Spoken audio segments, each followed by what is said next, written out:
bose nabayeho nama cyangwa inamiriza abanzi bavukanye kugira ngo tube bazima imbere y'Imana n'imbere y'abantu. Aho hose naze ntamwemeza kugira ngo nshobore kwegeranira nta buhinga bwiwe, ndabwirizwa gusaba ikigomba Imana igacisha icyo kigomba mu mutima wanjye nkabibwira abandi, kuko nanjye yaduhoye nabaye muzima. Aha honyine niho dushobora kwiyanga Imana, umuntu akabona ati ndi muzima.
Gusubiza hamwe no kurekurira yakuye ubwa mbere ndababwira neza ko yabikuye muri Yesu Kristo, mizero yacu, mizero y'urukundo, mizero y'ikigongwe, mizero yo gufata mu nda nk'abavukanye.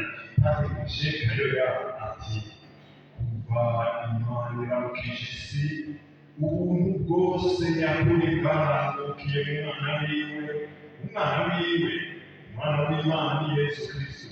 Ndashaka kubaho mu buntu bwanje kandi ndeka iminsi yose Imana yabaye dawe inyiganzire.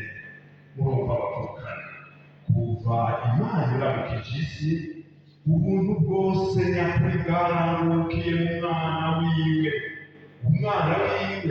umwana w'Imana ni Yesu Kristo. Ndashaka kubaho mu buntu bwanje kandi ndeke iminsi yose Imana yabaye dawe inyiganzire. Naho byagiye birakora gute, kuva Yesu Kristo ashyize kuri ino si, nta kindi ndabona ko ubuntu bw'umuntu bubwirizwa kwinjira mu buntu bwa Yesu Kristo, mu mwana bwa Yesu Kristo. Umuntu akareka Imana ikamwiganzira akaba wese uw'Imana. Nicyo gituma kwishushanya na Yesu Kristo mu gushinga imizi no mu guhangara muri Yesu Kristo byaranze ubuzima bwa Patrick Kayoya. Nuko rero muri Kristo mizero yacu tunezerwe no kubikuranira no gusubiza hamwe, kuko kuva Imana iramukije isi, ubuntu bwose nyakuri bwarambukiye umwana w'Imana ni Yesu Kristo. Ndashaka kubaho ubuntu bwanje, kandi ndeke iminsi yose Imana yabaye dawe inyiganzire. Tureke Imana yabaye dawe itwiganzire, tube bazima. Erega Padiri Mikayeli Kayoya ntabivuga ku rurimi gusa, kuko urukundo rwiwe rwarahutagiza uko icivugo ciwe c'ubusaseredoti kirigaragaza. Nawe nyene yakabitugaragariza atubwira urukundo ruzira guhemuka no guhemuka uwo wahunze. Niko abitwereka mu gutegera urukundo, kandi akagira ko akarushira mu ngiro. Atubwira ati gukunda bahungu bige. Ngira ndababwire urukundo si rwa rukundo abasazi baririmba, si rwa rukundo abantu mw'ibarabara baririmba n'imborerwa ziririmba. Oya, gukunda ni uko Padiri Michel avuga. Gukunda umuntu ni ukumugira mweranda, ukumugira intungane. Gukunda umuntu ni ukumwigisha ukamugira muzima. Gukunda umuntu ni ukumurera ugakuza muri we ivyifuzo vyo gufashanya. Gukunda umuntu kuri Padiri Michel Kayoya no kumukuza n'iteka kwiye, kumushikana mu mwidegerezo. Gukunda kuri Padiri Michel Kayoya no kumukuza n'iteka kwiye, ukamushikana mu mwidegerezo gushika aho ashobora guhangana n'akazoza kiwe. Ubwo niko rukundo, niko Padiri Michel Kayoya niko yarubayeho. Kandi naho turi mu bigoye, Padiri Michel Kayoya atubwira ati nk'abandi bose nashaka kuba umuntu mubi wacu, umuntu kumwe hamwe na bene wacu, umuntu w'abantu bose, umuntu yamagabiye neza, yamakora neza, yamagabiye akora adatera isura. Mwumve ubuzima bwiwe, mwumve icyo turi, icyo aduhamagarira mu kutubera akarorero. Kandi aho nababwira ariko yandika mu makanga ya dawe urwapa rw'Uburundi mu kwisunga imigenzo myiza, agira ati ariko aradondora dawe, akadondora na nyina wiwe, agira ati dawe n'umuntu igihe asangika n'iciza, afasha, akora, arima, yigaruka yigeme n'abahungu, dawe yibaza ko atakindi abakoze atari ukunywana n'igikorwa cy'iyo Mana yamuremye, kandi ibandanya imubeshaho. Muravyumva rero, mu kwandika rero igitabo ciwe ca mbere mu makanga ya dawe, Uburundi mu kwisunga imigenzo myiza, aduhamagarira kurangwa n'imigenzo myiza yaranze dawe. Dawe umuvyeyi, dawe umupfasoni, dawe umuntu w'iteka, dawe umuntu w'ubutungane, dawe umuntu w'ubuntu. Ngahe bavukanye, tuvyumve, tuvyakire, kandi tumenye ko ikigongwe we yabona mu buzima bwiwe, ikigongwe yabona mu buzima bwiwe Padiri Michel Kayoya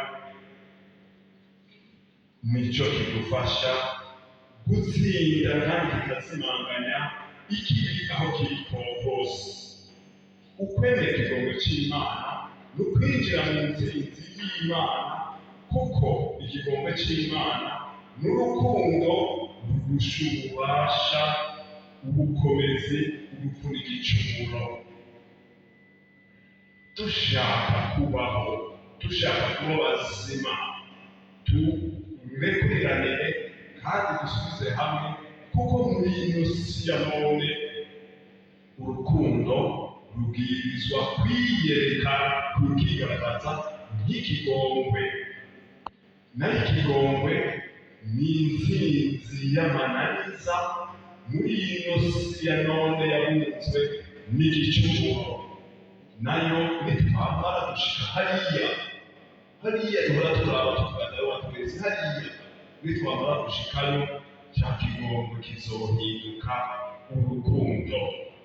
Naha rero Patiri Mikaeli Kayoya ahari ndembera jewe kandi mw'ijuru natukambire iyi Mana nayo ibandanye itugirira ibyiza muri iyo si ya none, kugira ngo ivyadukomerekeje tubirenge, urwabo turusezere, ukwiyobagiza ko twanga tubisezerere, tube bazima, maze Imana